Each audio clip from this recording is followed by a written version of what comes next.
down here. Podium. I need that. I need that thing. All right, hello Melbourne. It is an absolute pleasure to be here tonight. It's amazing to see that everyone got here safely. Thank you so much. Even though it looks like I might be footing the bill, still, that's probably their superiors. So thank you to the police that kept everyone safe coming in here. And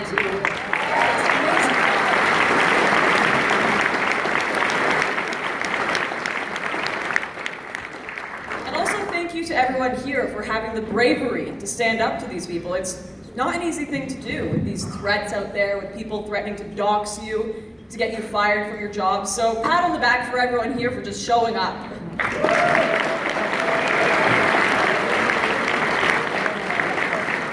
Now I will say, I really do love Australia, and I got a lot of warnings about Melbourne. Everyone told me, Lauren, no one's gonna come to your show. You're gonna have a horrible experience in this city, but I will, as long as you stay away from the campuses where they kind of want me dead, it's a pretty good place.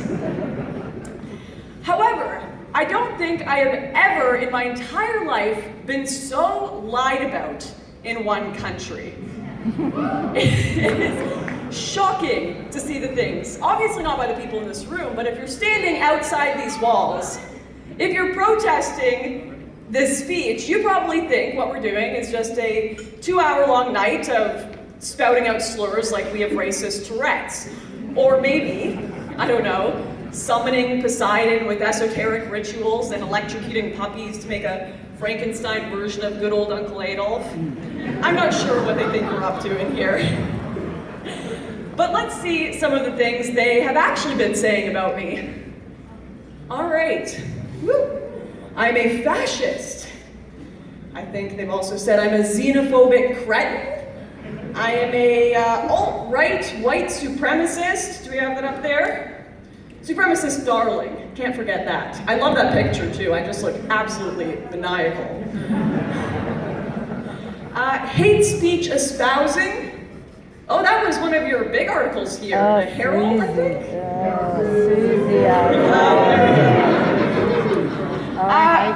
Race-baiting hater, that's what she said in this article. Oh, and of course, we can't forget, I illegally opened fire on immigrant vessels in the US.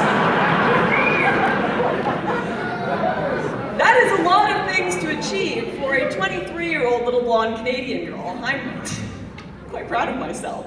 Now, of course, everything that you just read is, quite frankly, slander. None of it is true, and at best, it is a foolishly negligent game of media telephone where everyone participating are speaking different languages and half of them are deaf.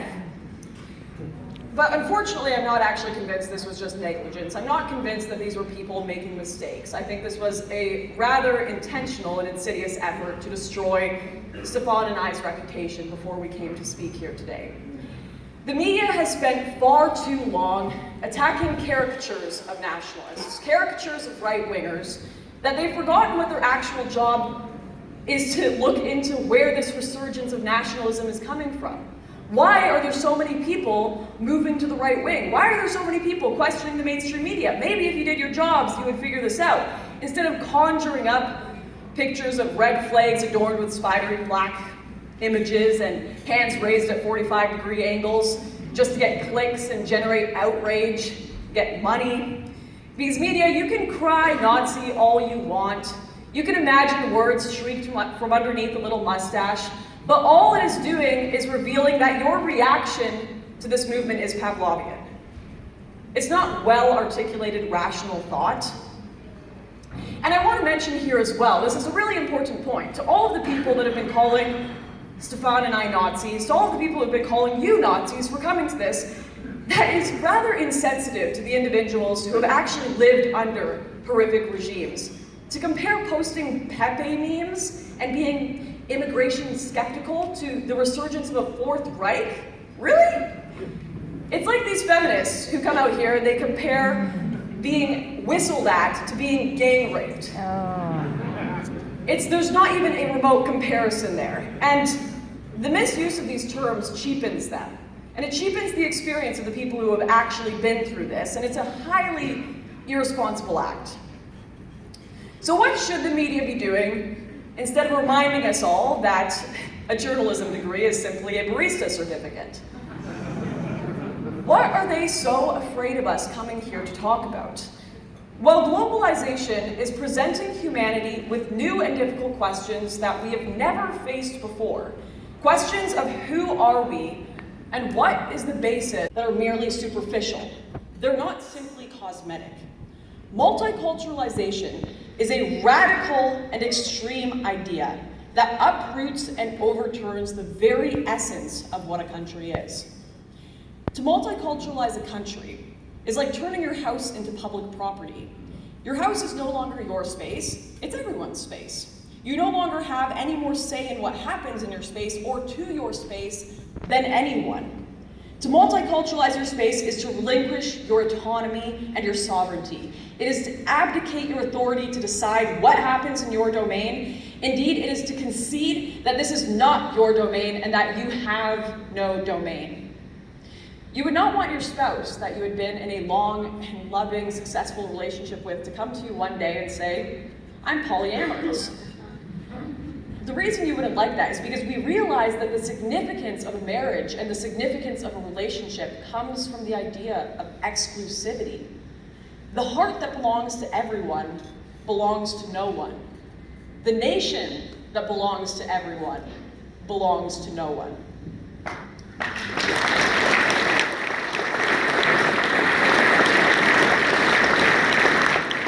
And so, accordingly, this question of multiculturalism should be treated with the same respect and deadly seriousness as any question that touches on the power of people's autonomy and self-determination.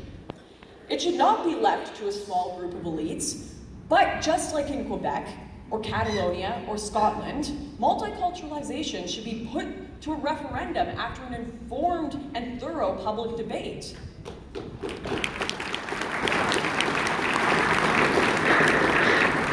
And there are those out there who say the debate is over. They say Westerners have already decided their path. They've decided to give up their identity.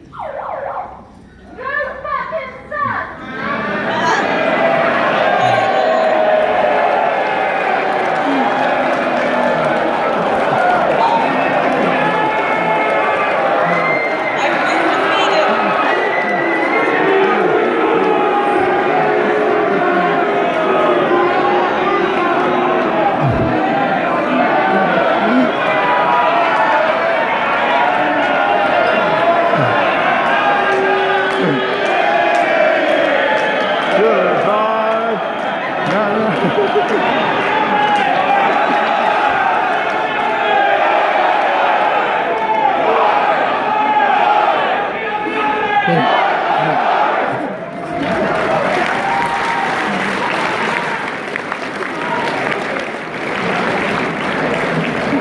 I will commend them for listening to at least half of the speech. Although that wasn't a very good argument. I think I just stole Stefan's line. Actually, although we have a pissing contest over that, we like to brag about, ooh, we're more multicultural than you. Actually, I think you guys say we are the most successful multicultural country. I think Trudeau would have some qualms with that. But the reality is that most people in both our countries don't really know what multiculturalism is. And in fact, they believe that it is the exact opposite of what it is. Many Canadians seem to believe that multiculturalism means that Canada will accept people of all different skin colors from all across the world, and then they'll come here and assimilate to our culture, to a decided Canadian identity or to a decided Australian identity. That is not what multiculturalism is. That is the opposite of what multiculturalism is. Multiculturalism means come to Australia and do not assimilate, thus resulting in multiple cultures. Yes. When they are actually asked, though, when people are actually given an informed question, 70% of Canadians say they wish minorities and immigrants would do more to assimilate. So had this truly been put to a referendum in Canada, had Canadians actually been asked, hey guys, would you like immigrants to come over here and create cultural enclaves, they would give a definitive no. And I don't doubt that would be similar here in Australia. The American election, for the first time in a long time, was almost entirely based on questions of identity. border, language, culture, and religion. And Donald Trump, a man who loves the West, won.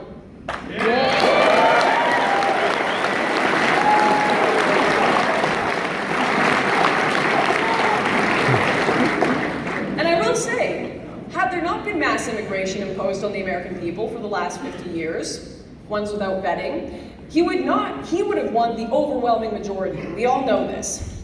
As Ann Coulter says, Obamacare never would have passed without decades of massive immigration from the third world. Liberals didn't change any minds, they just changed the voters. She is good.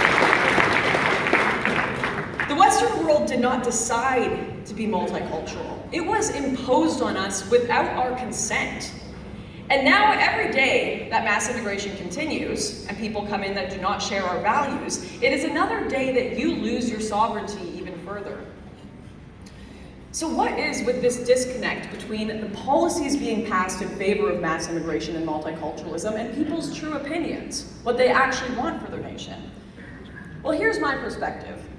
The disconnect is a result of the fact that discussion of multiculturalism is highly oppressed and shut down. Look at New Zealand's hate speech laws. We've dealt a little bit with them the last bit, they've been fun. Or Canada's free speech caveats, the growing nanny state in ever multicultural London. Or Australia's Human Rights Commission. The multicultural powder keg is so inherently volatile that it cannot be discussed. It cannot afford to look itself in the mirror. And it is becoming increasingly evident that multiculturalism and free speech cannot coexist. Because it seems that in every nation where multiculturalism is brought in every single nation where multiculturalism has been introduced, the first rule of multiculturalism is do not speak about multiculturalism.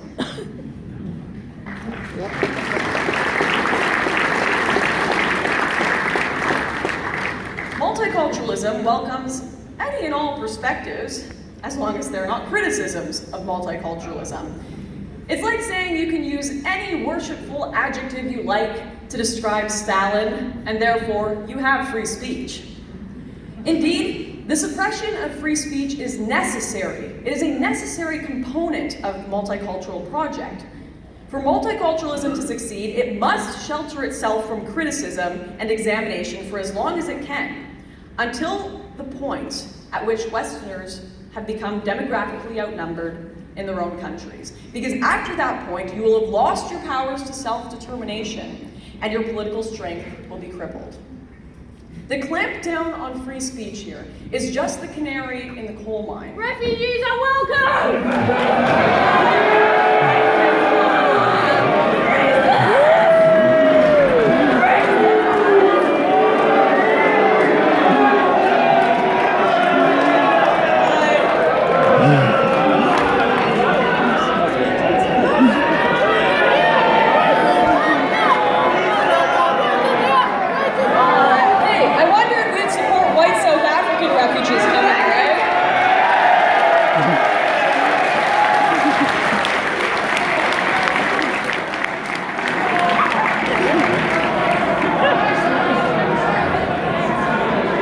It feels like, oh, he's sitting next to me the whole time. Somehow I know it.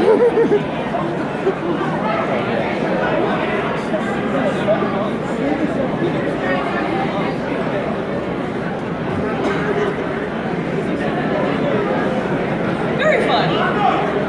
All right, is that all? Any more ticket sales from Antifa?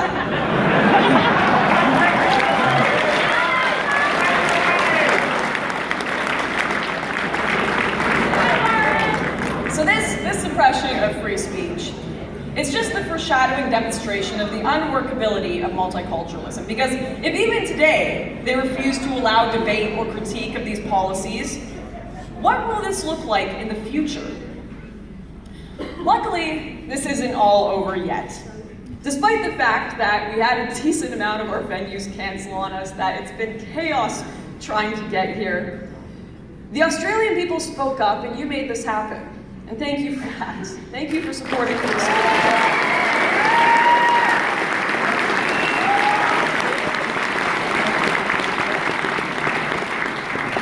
we still have our ability to speak freely, even if it is under attack. And it will be under attack, and that attack is going to get worse and worse every single year as this multicultural project goes on. And that is because free speech is the antidote to multiculturalism. And you don't have to take my word for it. We witnessed this happen in America. No man was more feared by the establishment than Donald J. Trump. And the reason they feared him is because every single thing he stood for threatened to set off this multicultural powder keg.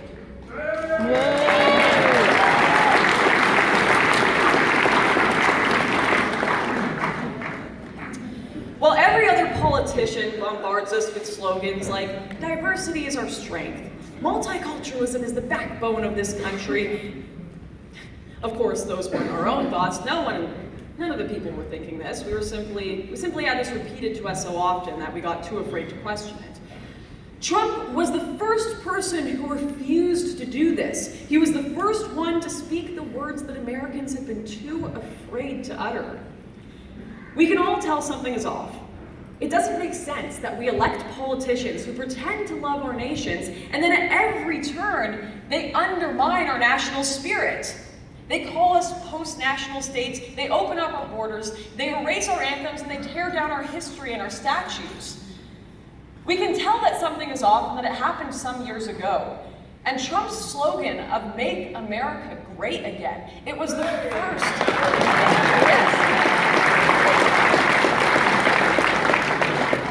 It was the first to acknowledge that America was no longer great, and that something had gone horribly, horribly wrong some time ago that we could not pinpoint.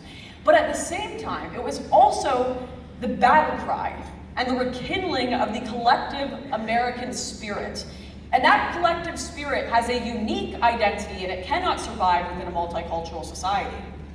His rhetoric and the rhetoric of other nationalists was a threat, because it is true that multiculturalism is a powder keg. And to speak of it directly is to threaten to set it off, for questioning of it could light the match that causes it to explode.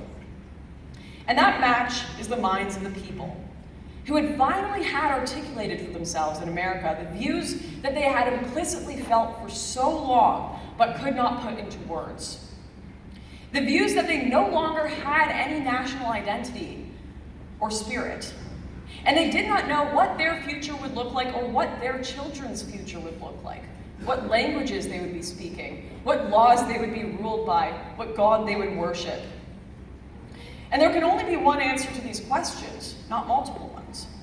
Most civilizations in the world are well aware of this fact. It's why you don't see Japan droning on about diversity. It's why you don't see Saudi Arabia introducing multicultural policies and trying to replace its population. You'll never hear this kumbaya nonsense from the rest of the world. It is only the Western world, in its great decadence and naivety, that has not accepted this.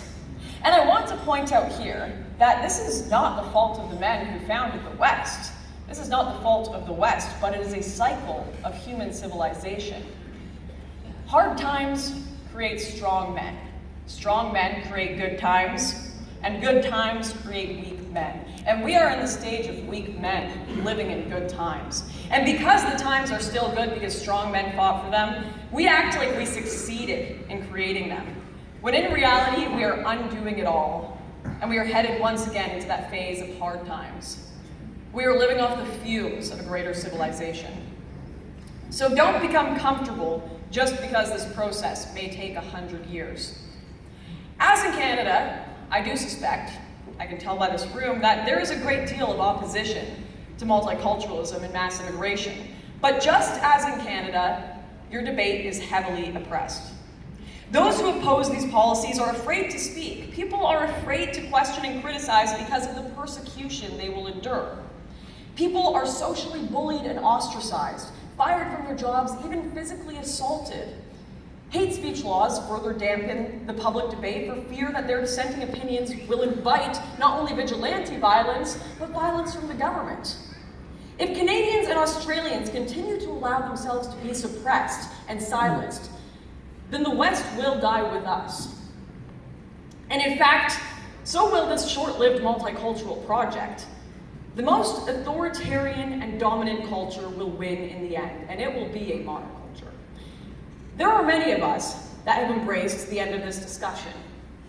They think, if I speak up, I will be persecuted, and therefore they do not speak up. They embrace their oppression, they take their place down on their knees, and they do what they're told, and watch as their civilization is defiled and denigrated in front of them. Some of them even convince themselves that this is what they want, it's what they prefer. But if you ask me, the fact that we are persecuted for speaking up is not an excuse to stay silent. It is all the more reason why we are obligated and duty-bound to express ourselves and to voice our opposition. To allow ourselves to be bullied into submissions, as leftists try to do to us, would be a shame and an embarrassment, and a failure to our ancestors who fought and died so that we could live in the greatest civilization on earth.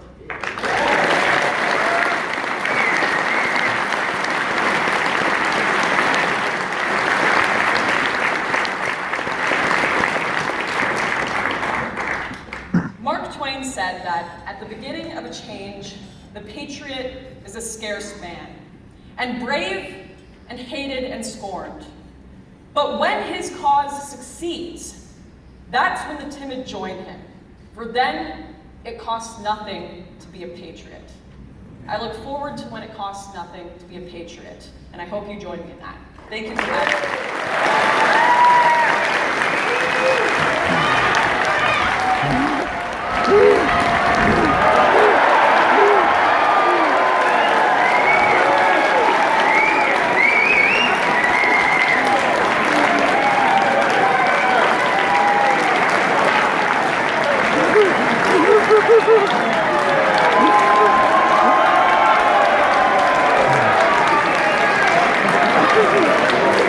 Guys, just a big round of applause for our security. They've done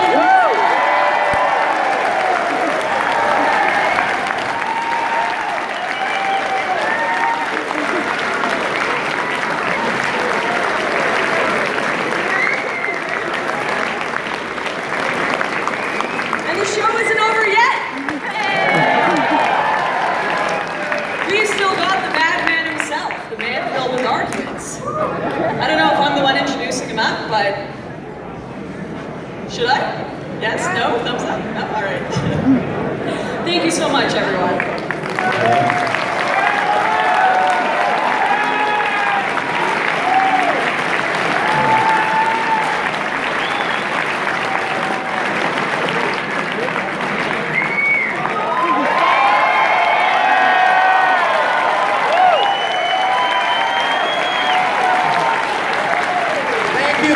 Thank you. Good evening, Melbourne!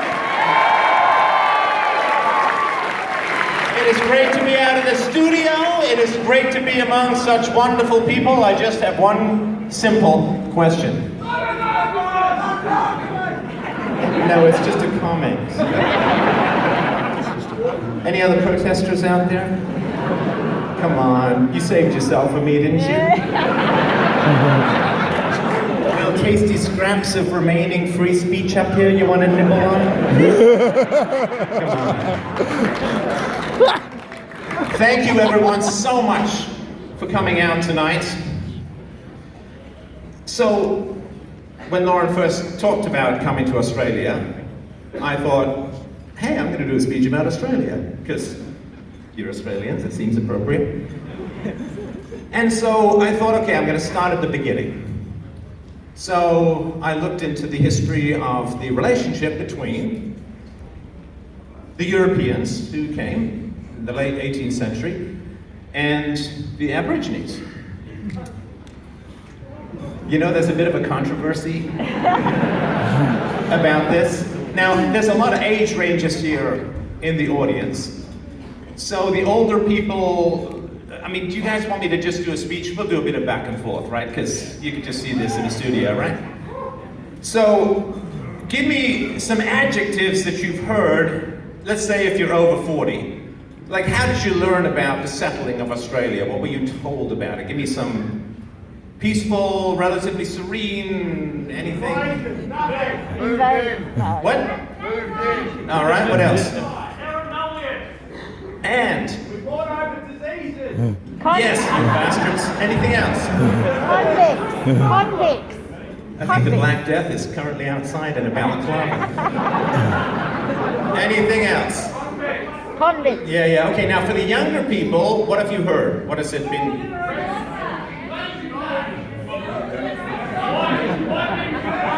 Invasion. Yeah, that's kind of what I heard as well. So I thought, hey, let's peel back the leftist adjectives and try and get to some facts. So I went to some very dark and honest sources.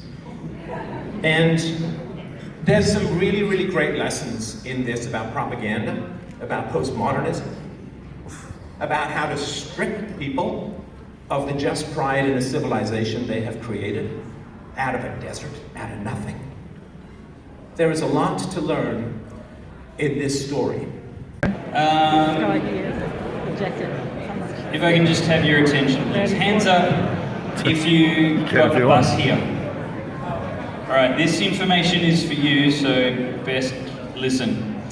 If you left your car at Broadmeadows, we will be taking you on one type of coach, and if you came by train, it doesn't matter what train station you go to, we'll be taking you back to the nearest one, which is Craigieburn, okay?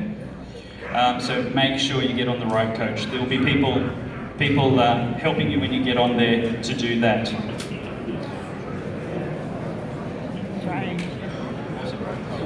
Okay, first question. Don't test the Nazi.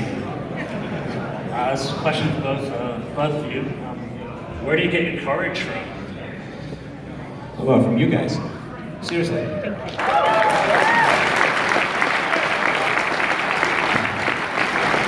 It's like saying, where does a hood ornament get its speed from? You know, this is a relationship, this is a collective endeavor. If you're not here, if you're not supporting, if you're not sharing, there's no courage. Like, this sounds like all pander to the audience time. It is from your support and your encouragement and your enthusiasm that the courage arises. You are an absolutely integral part of everything that happens in this movement. Pretty difficult to make this happen if it were just us on the stage and screaming people outside the walls. But yeah, also I think the future, all of our kids and the future that they're going to face, thinking of them and how much people historically have thought so that we could have what we have today. We could live in the world we live in today with so much freedom. And I want that for my kids, and I want that for your kids, and that's why you're here, because you also want it for the future. Thanks. Please come up. Lauren and Stefan, thank you for coming down under. It's really appreciated by everyone here. But my question is for you, Lauren. Do you still identify as a man? If so, can I have your number? If not, I'm not really interested. I still haven't gotten it changed back, and it has actually caused a lot of problems in my dating life, much like the articles that say I have drowned refugees, but just as long as people's parents don't Google me, dates usually go pretty okay. Hey, I'm not a man in Australia, so you're not I gay. identify as a Black Hawk, you're an Apache, so I think we'll be great together. And thank you for your time, thank you for being here tonight.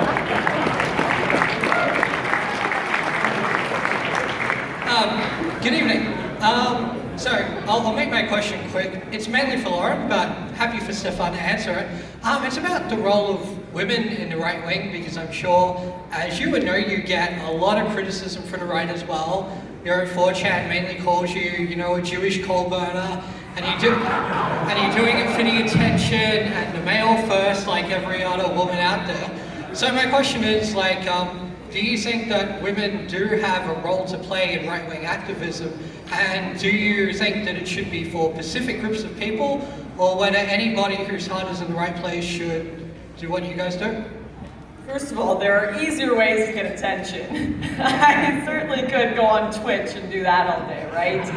It would be a lot easier to do that than have crazy screeching ladies trying to tackle me on a stage.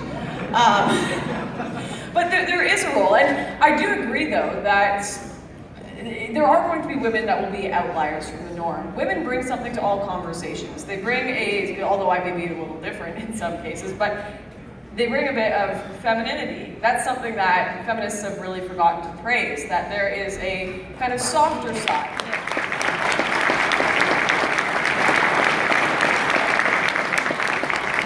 there is a softer side to conversations. There is a human side to conversations that need to happen. When we are facing extreme threats to our civilization, men are going to be the ones that will say, all right, we are going to cut the conversation. It is just going to be serious facts, not consider the human side. And women will consider the human side. And that is so important to children's development. That is so important to making sure a society functions properly. So you have to have both. Men and women both have roles to play in all of our society and in our political debates as well. You want to contribute to that? No, I would just say we got to be careful of, to me the term right-wing activism, the left has done a pretty good job of owning the term right-wing, like far right, alt-right, extreme right. I mean, it's, because Nazi is apparently just tough to type. So, I would just say focusing on the truth, focusing on facts, reason and evidence, philosophically speaking and so on. The moment they can categorize you, you've kind of half lost because you got to kind of climb out of that hole. So that would be my suggestion, just about the terminology as a whole. So that was the only thing I wanted to add into that.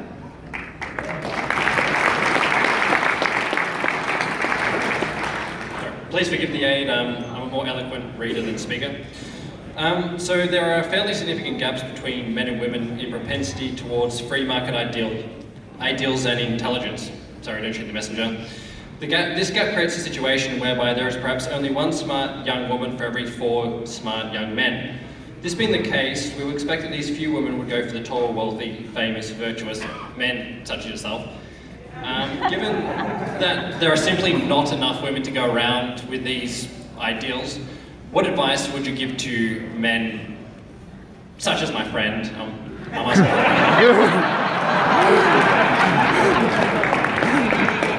I think that you should enjoy the competition because that means when you win, it's even sweeter.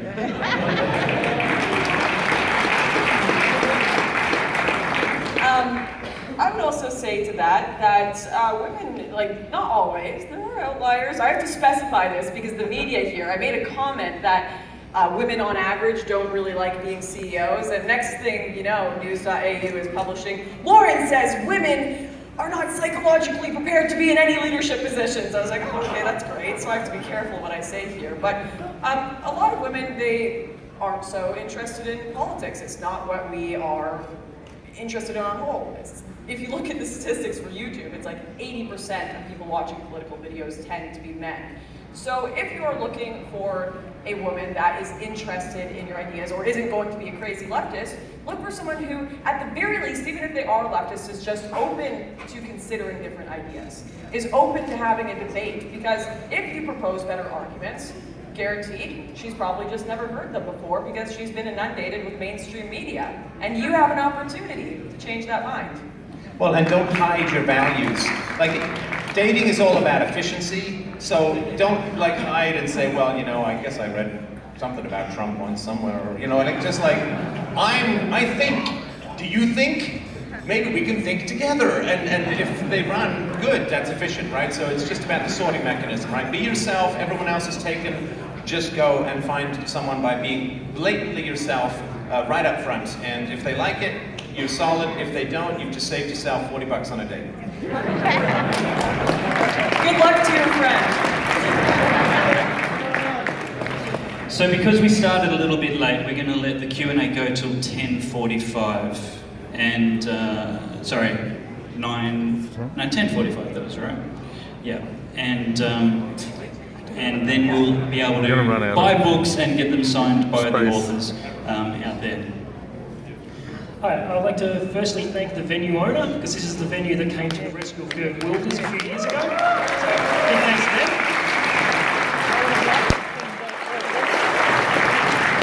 Let me add to that he came to our rescue too. We signed the contract yesterday morning. Oh my goodness.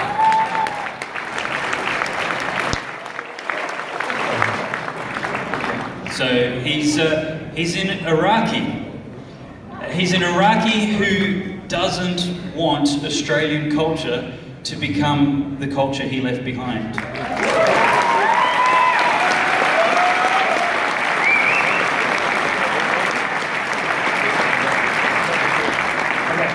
Now, the actual question is there a single thing in your mind which is the end of words and the start of swords in terms of government oppression or changes of culture? At what point do you say, no, that's it, done talking, it's over, you're gone?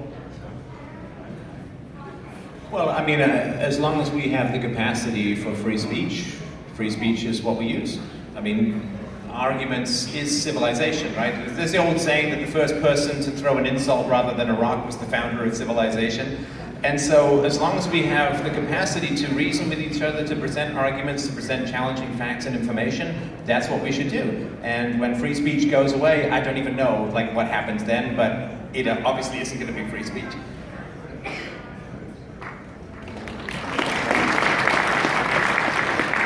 Hi Lauren. G'day Stefan. About the borders. There was an absence of an argument that was the most obvious to me, which made me think that there's something wrong with it. So, and it's about if a family or even a small community can have land, own a property, defend their own borders, why can't a country? Right, and that was one of the greatest problems of Larkin's proposition, is he didn't realize that a lot of our nations had formed by people making social contracts to have a unique identity and values that should be protected by a border, and we are tax-paying citizens, we are paying for this space. So we do have a say in who does come in and doesn't come in, especially when the people coming in are not paying taxes for the most part. They're taking away from us, they are stealing from us to an extent. So it's like a collective law. And yes, of course, I think if I put it down maybe into a smaller argument of a family protecting their property, you would understand. But for some reason, this individual, the anarchist I was debating with, couldn't put that on a larger scale. And it was just moral grandstanding. It was purity spiraling. That's been one of the greatest problems with the libertarian community, is the inability to reach out and meet people where they are, meet the world where it is, and actually propose legitimate solutions for the crises we face in the world. And they purity spiral and have their book clubs, and it's actually heartbreaking because I love Ayn Rand, I love libertarian ideology. I ran for the Libertarian Party when I was in university, and to see that those ideas just go into the ditch of purity spiraling has been a heartbreaking experience. And I found myself on a stage in Mexico arguing against all the principles I used to love because of that. But unfortunately, we have to face things realistically these days. That doesn't mean I don't love those values. That doesn't mean I don't think libertarianism isn't beautiful in a perfect world, but you gotta have everyone believing in libertarianism to have a perfect libertarian society. These things that they are being told in class. So they're looking for alternative answers. They have YouTube. They spend way too much time on YouTube. And they're finding us. They're finding alternative media, and they're teachers that are just spreading these nonsensical ideas and telling them that they're not just terrible for being white, terrible for being male, privileged pieces of crap, but they're not allowed to have or propose